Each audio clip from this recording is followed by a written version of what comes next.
At Sierra, discover top workout gear at incredible prices, which might lead to another discovery. Your headphones haven't been connected this whole time. Awkward. Discover top brands at unexpectedly low prices. Sierra, let's get moving. This episode is brought to you by Amazon. Sometimes the most painful part of getting sick is the getting better part. Waiting on hold for an appointment, sitting in crowded waiting rooms, standing in line at the pharmacy, that's painful. Amazon One Medical and Amazon Pharmacy remove those painful parts of getting better with things like 24/7 virtual visits and prescriptions delivered to your door. Thanks to Amazon Pharmacy and Amazon One Medical, healthcare just got less painful. This is Optimal Relationships Daily, Boundaries in Relationships by Lisa Merlo-Booth of lisamerlobooth.com. I believe the two most pivotal skills for being in healthy relationships are boundaries and self-esteem. They are the foundation from which everything else flourishes. This post is going to address boundaries. Okay, so what are boundaries? Boundaries are a system of protection. They're meant to protect us as well as those around us. I like to see them as a mosquito net we encapsulate ourselves in. This net is strong enough to keep harmful comments, energies, insults, etc., mosquitoes, out, yet permeable enough to allow constructive criticism, authentic feedback, and true comments, like air, in. We are the controllers of our boundaries. We decide what we allow in and what we keep out. The way we determine what comes in is if it's true or not. We ask ourselves, is this true for me? Is this something I need to take in and look at? If the answer is yes, then we let it in. If the answer is no, then we simply let the comment bounce off our net, boundary, and move on. If we choose to let something bounce off our net, then it's done with. There's no need for us to get defensive, have a reaction, or stew about it. If it's not true, then don't spend time on it. Examples of things that we don't want to let in are your partner coming home in a bad mood and snapping at you, someone accusing you of something you know you didn't do, someone swearing at you, calling you a name, or putting you down. The reason you don't want to take any of these in is because comments like these are not about you. They are about the person who is speaking to you. If your partner comes home in a bad mood and is snapping at everyone in the home, then they're having a bad day. Keep your boundaries up and don't allow their bad day to become your bad day.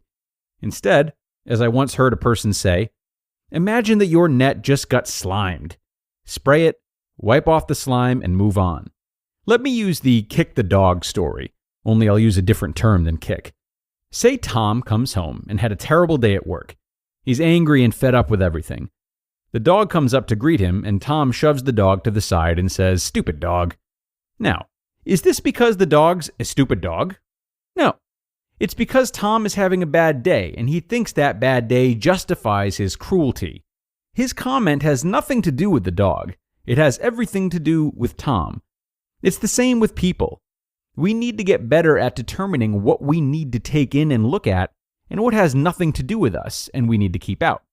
If, for example, you simply walk into a store and the cashier is rude to you, chances are it's not about you. So don't let it in and make it about you. Likewise, if your child is hungry, tired, and cranky and says you're stupid, use your boundaries. See it for what it is, a child who is cranky and struggling with his or her emotions. It's not about you being a bad parent. Because something is not about you does not mean you allow your child or husband, etc. to call you names. It just means that first, you have to realize that behavior is not about you. Step 2, deciding if you let something go or address it, is a different post, LOL. Learn to decipher what to take in and what to keep out. It's important that we don't only let in nice feedback. When we're given feedback that is hard to hear, we need to be careful to not just block it out. If the feedback is honest, it is in our best interest to let it in and look at it. We do this even when we don't like what we hear. If there's truth to it, taking it in and looking at it will help us in our present and future relationships. Feedback is a gift, and it works like air to us. It helps us grow. We take things in from a place of humility, knowing that we're human just like everyone else. For now, remember that you don't want to keep everything out because that would be a wall, not a boundary. Nor do you want to let everything in because that would be boundaryless. Neither of these are healthy boundaries. Challenge. Boundaries protect the core of who we are while also protecting the core of who others are. For the next week, pay close attention to protecting yourself. Begin practicing healthy boundaries by paying attention to when you are in a boundary failure, like feeling wounded, defensive, or offended. Also pay close attention to what is true about you and what is not, and filter the information accordingly. Also, watch others and their use of boundaries. This is a great way to learn about your own. And one last note, boundaries are a big topic that I could not cover entirely in a post. There are 2 books on boundaries that I recommend for those who are interested. The Intimacy Factor by Pia Mellody, and Boundaries, Where You End and I Begin by Anne Catherine M.A.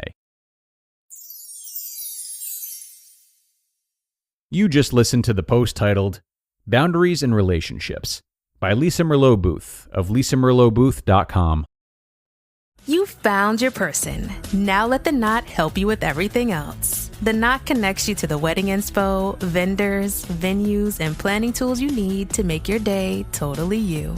Having helped plan 25 million weddings, we've got your back when it comes to every little detail like RSVPs, budgets, and more. Because your wedding comes to life with the connections that matter the most. Get started at theknot.com/audio.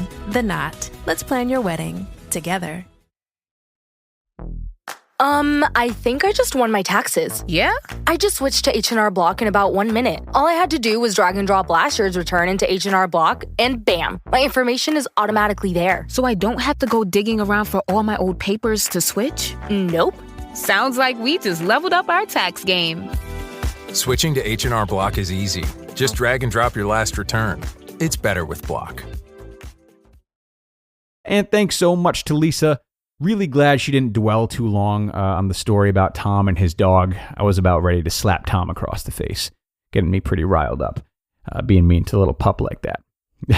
Aside from that, this was a great post, though, especially the part about not deflecting any comments that aren't what we want to hear, being open to criticism and healthy challenges like that.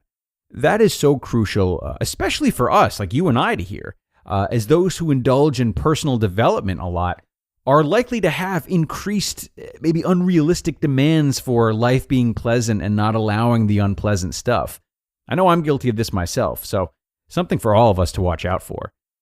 There is another layer to that, though, something she actually pushed aside earlier in the article.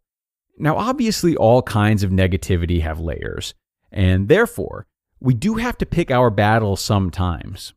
So, for example, if your spouse does come home yelling and screaming and is clearly frustrated, maybe it's not about you, yeah.